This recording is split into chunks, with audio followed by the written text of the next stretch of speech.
Assalamualaikum warahmatullahi wabarakatuh. Alhamdulillahirabbil alamin. Wassalatu wassalamu ala sayyidil mursalin Sayyidina Muhammad wa ala alihi wa ashabihi ajmain. Amma ba'du.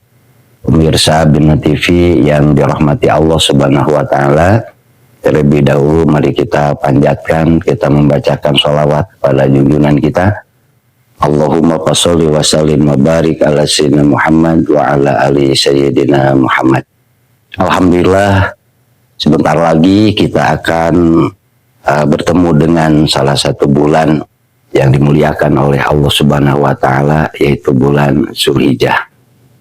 Bulan Zulhijjah bukan hanya sekedar nama bulan, tapi bulan Zulhijjah bulan yang penuh makna dan hikmah. Karena di bulan Zulhijjah ada beberapa kegiatan ibadah manusia yang begitu dahsyat. Di antaranya tanggal 9 Zulhijjah, saudara kita yang melaksanakan ibadah haji pastinya melaksanakan rukun haji yang paling utama, yaitu wukuf di tanah Arafah. Tanggal 10 Zulhijjah umat muslim merayakan Hari Raya Idul Adha atau Hari Raya Kurban. Sehingga di dalam lingkungan Sunda, Zulhijjah itu disebut dengan bulan Raya Agung. Artinya Hari Raya yang agung. Karena berdekatan antara pelaksanaan ibadah haji, Arafah, dan penyembelihan hewan kurban di Tanah Mina. Berikutnya di bulan Zulhijjah itu ada 3 hari yang dimana di antara hari itu kita diharamkan melaksanakan berpuasa, yaitu hari Tasyrik. Kalau kita bicara tentang pelaksanaan haji dan kurban, pastinya tidak akan terlepas dengan sosok hamba Allah manusia yang mulia, yaitu Nabi Ibrahim alaihi salam dan Nabi Ismail alaihi salam. Nabi Ibrahim salah satu nabi yang oleh Allah disebut di dalam Al-Quran, yang penuh dengan tauladan baik sisi akidah maupun muamalahnya. Nabi Ibrahim oleh Allah diberi gelar Khalilullah, artinya kekasih Allah, karena ketauhidannya yang murni dan ketaatan kepatuhannya yang luar biasa. Nabi Ibrahim oleh Allah disebut juga Abul Anbiya, bapaknya dari para nabi. Karena kebanyakan para nabi dan rasul setelah Nabi Ibrahim itu adalah keturunan dari Nabi Ibrahim alaihissalam. Termasuk nabi kita, Nabi Muhammad Shallallahu Alaihi Wasallam, itu adalah keturunan dari Nabi Ismail dan menyambung dengan Nabi Ibrahim alaihissalam. Nabi Ibrahim juga disebut atau punya panggilan Aba Daifat, artinya bapaknya para tamu. Karena kedermawanan Nabi Ibrahim alaihissalam dan begitu akhlak mulia, Nabi Ibrahim itu tidak merasa bahagia kalau satu hari di rumahnya tidak ada tamu. Jadi kebiasaan Nabi Ibrahim itu kalau dia sendiri di rumah ada makanan, ada minuman, beliau tidak akan mulai makan dan minum kecuali beliau itu keluar dari rumah sampai 3-5 km mencari orang untuk menemani beliau. Sehingga rumah Nabi Ibrahim itu satu hari pun tidak terlepas atau tidak kosong dari tamu. Nabi Ibrahim, nabi yang membangun Ka'bah yang sekarang menjadi pusat ibadah manusia di dunia yang muslim khususnya. Jadi kalau kita lihat daripada kemuliaan Nabi Ibrahim itu luar biasa. Nah, kita bicara tentang mujizat Nabi Ibrahim juga memang sangat banyak sekali. Di antaranya mujizat Nabi Ibrahim itu keluar dari jari-jari Nabi Ibrahim itu madu dan susu. Mujizat Nabi Ibrahim tidak tidak mempan oleh api ya. Salah satu mukjizat dari Nabi Ibrahim juga, beliau bisa membangkitkan burung yang telah mati. Nabi Ibrahim punya mukjizat, beliau bisa menghadapi kekuasaan Raja Namrus dengan cara Allah menurunkan nyamuk untuk menghancurkan Namrud dan pasukannya, dan yang lain-lainnya.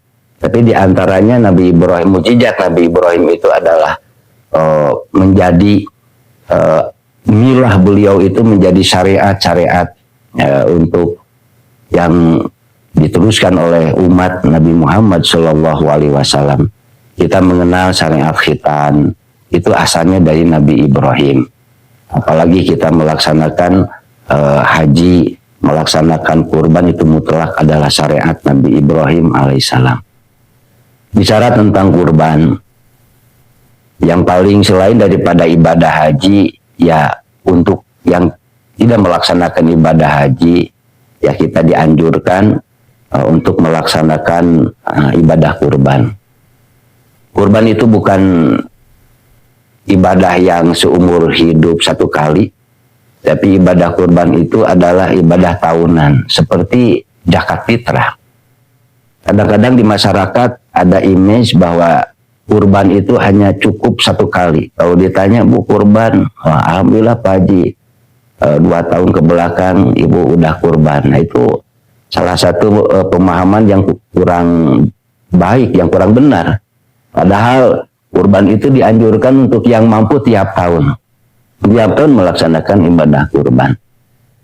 Ibadah kurban bukan hanya menyembelih hewan, tapi ada makna atau hikmah daripada pelaksanaan kurban. Sebelum itu kami perlu juga dijelaskan hikmah pertama, ya ibadah kurban itu kaitan dengan Nabi Ibrahim dan Nabi Ismail. Hikmahnya adalah Nabi Ibrahim adalah seorang ayah yang mencintai anaknya, tapi kecintaan kepada anaknya tidak mengalahkan kecintaannya kepada Allah Subhanahu wa Ta'ala, dan menjadi sosok seorang ayah yang luar biasa ketika Nabi Ibrahim menerima perintah untuk menyembelih anaknya Ismail. Tidak ujug-ujug langsung disembelih, tapi beliau mengajak putranya Nabi Ismail berdiskusi, bermusyawarah, termasuk dengan istrinya lah itu. Terus hikmah daripada Nabi Ibrahim, kita kenal Nabi Ismail, kita bisa mengambil daripada hikmah Nabi Ismail itu adalah seorang anak yang patuh kepada Allah dan patuh kepada orang tuanya. Itu kalau dari kita lihat dari sisi ya manusianya. Kalau kita lihat dari sisi hikmah daripada ibadah kurban, bukan hanya kita mengeluarkan biaya untuk beli hewan kurbannya, kambing atau sapi atau unta, tapi tingkat ketaatan kepatuhannya. Karena kalau kaitan dengan harta, itu hal yang sangat berat. Sangat berat itu kaitan dengan, kalau kita kaitan dengan berkorban, ya dengan ilmu itu udah biasa, atau kita sedekah dengan tenaga itu udah biasa. Tapi kalau kaitan dengan harta, kaitan dengan materi, ya itu bukan hal yang mudah. Jadi orang yang bisa kurban itu mengeluarkan 5 atau sampai 20 juta itu memang angka yang begitu luar biasa. Artinya kepatuhan ketaatannya.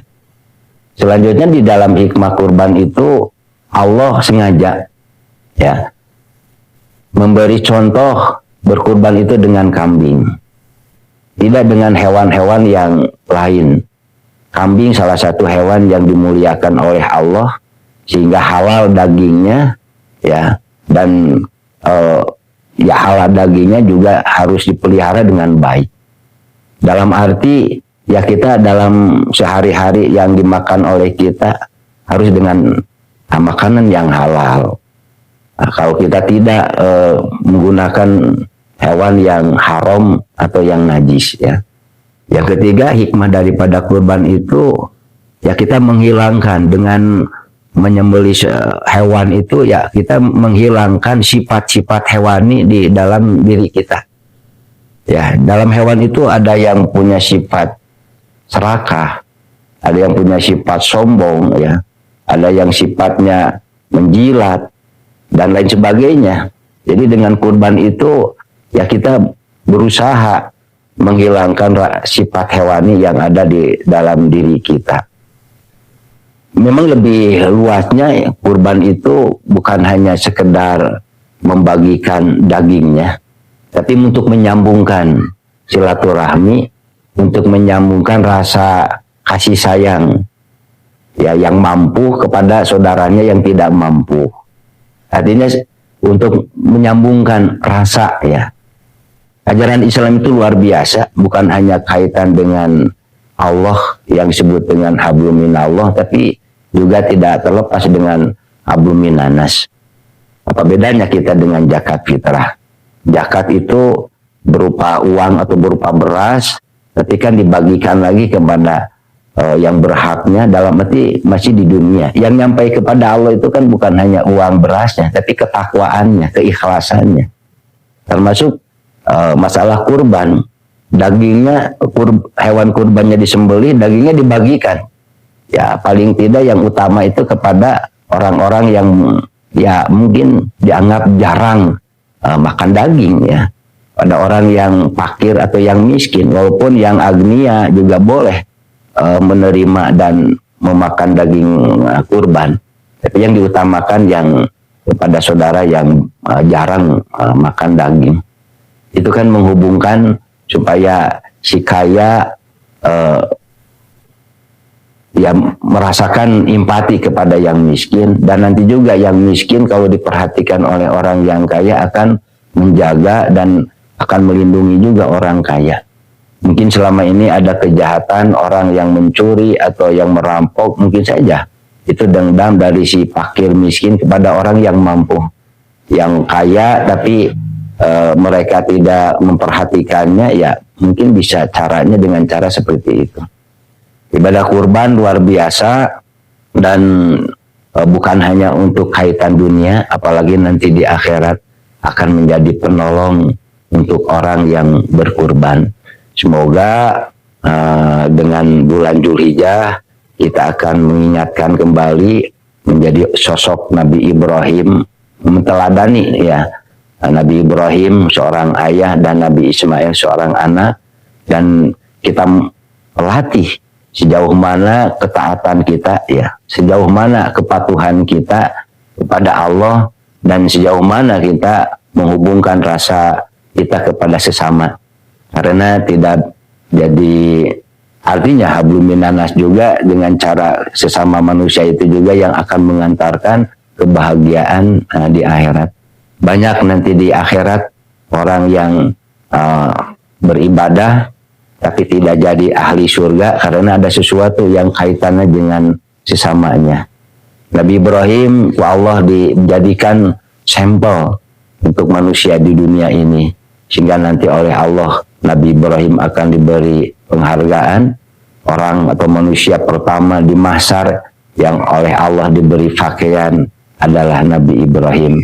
Dalam hadis Bukhari, Rasulullah menyebutkan wa awaluman yuksa yaumal kiamati Ibrahim, dan orang yang pertama yang akan diberi pakaian oleh Allah adalah Nabi Ibrahim alaihissalam. Demikian, terima kasih atas perhatiannya. Semoga kita oleh Allah terus dibimbing dengan hidayahnya, diberi kemampuan, baik kemampuan tauhid kita, keyakinan kita, atau kemampuan secara materi kita, sehingga kita akan berbuat ibadah selain untuk kita sendiri, ada juga kebaikan yang bermanfaat untuk orang lain. Terima kasih. Mohon maaf atas segala kekurangannya. Wallahu muwaffiq ila aqwamit thoriq. Assalamualaikum warahmatullahi wabarakatuh.